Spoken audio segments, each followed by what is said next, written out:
After the blistering pace of investments into the Indian startup ecosystem over the last 18 months, we are in a phase where market corrections are resetting the valuations in India. Macro indicators have deteriorated due to global slowdown, tech stock valuations, inflation, and geopolitical instability. And this is likely to continue over the next 12 to 18 months before normalcy resumes. In a situation where funding is low, what can startup founders do to weather the storm? What are the opportunities to take advantage of? Let's hear it from Mohanjit Jolly, partner at Iron Pillar, who has significant experience of investing both into Indian and US startups. The market usually sees consolidations after a funding boom. Having seen a funding acceleration over the last 12 to 18 months, how do you think the overall market is set for such consolidations? All right, no, that's a very appropriate question given what's going on. Those who have struggled or are caught in the tsunami will look to potentially sell if they don't have the runway. And those who were lucky enough, let's say in the last year or earlier this year, to have raised a large round will be sitting on a pile of cash and are eager to go buying, right? To go on that sort of buying spree, if you will. So clearly for both of those reasons, one, because so much capital has gone into the startup ecosystem that some of the companies are actually sitting on a cash pile, and at the same time, because of the downturn, even good companies have gotten caught in this turmoil and are struggling and will struggle to raise capital, and as a result, will likely have to look at M&A as a key option to at least find an exit or some sort of liquidity for their existing investors, employees, and so on. But right now, the overarching theme is those who are sitting on cash are in a very, very good position, and they're ready to go shopping. And some really interesting companies can be bought at very reasonable valuations. Mohanjit, you have experience in investing both in India and the US. How differently investors in the US and India deal with market volatility? Companies here in the US, for example,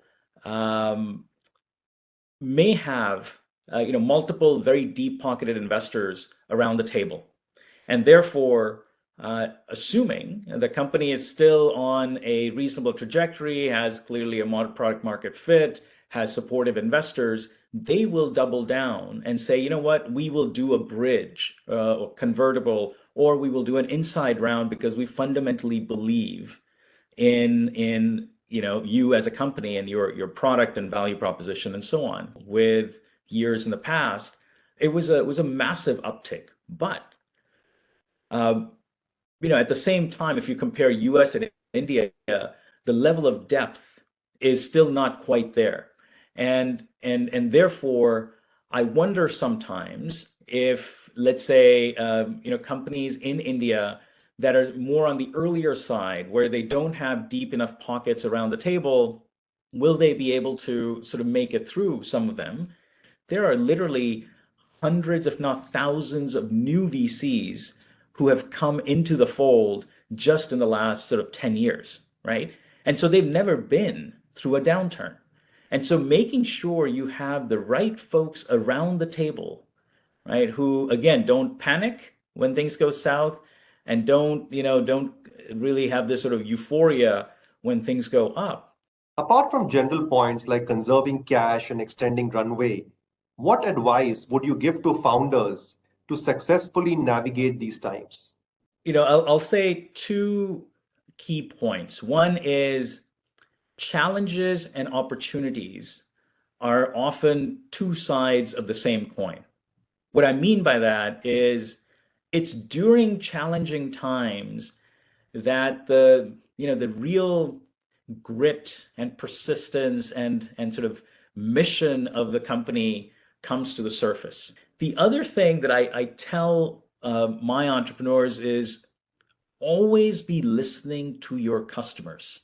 The thing I worry about, is when venture funded startups are selling to venture-funded startups, especially in an environment like this.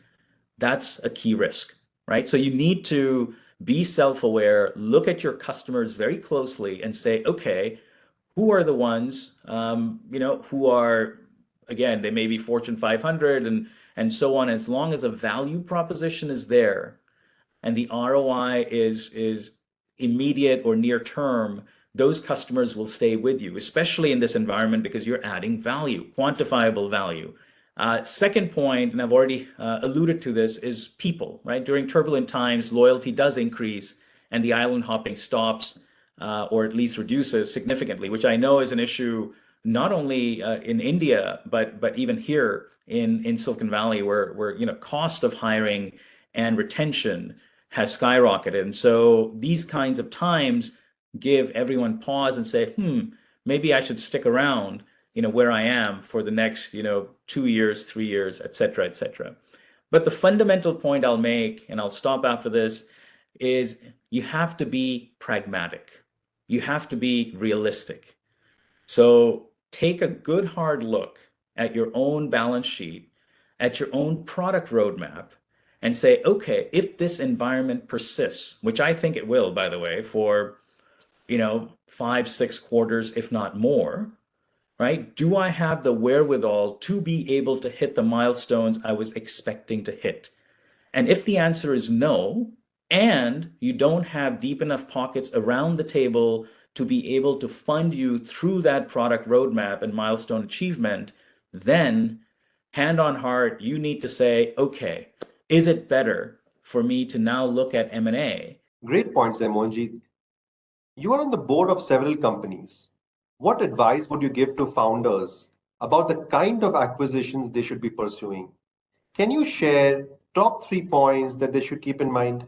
So what I would say is twofold. One, that companies often have a pretty good idea of other companies that are in their ecosystem, both from a sell side, if you will. If they were to go and be acquired, who would those incumbents or well-funded startups be who would acquire them if things were to not go in the right direction? And at the same time, they have a pretty good idea of tuck-ins or other acquisition opportunities that exist for them, right? Getting a partner, let's say like a PwC or an intermediary who has a bird's eye view of the of the overall landscape, I think is very appropriate, because oftentimes these types of transactions are success based and things like that. So it's in everyone's best interest to get a transaction done with and the absolutely right party.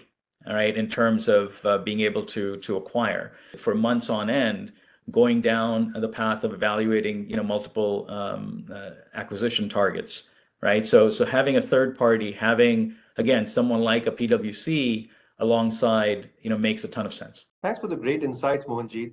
Always a pleasure speaking with you. Thank you, viewers, for joining us for today. Stay tuned for the next episode of Startup Perspectives.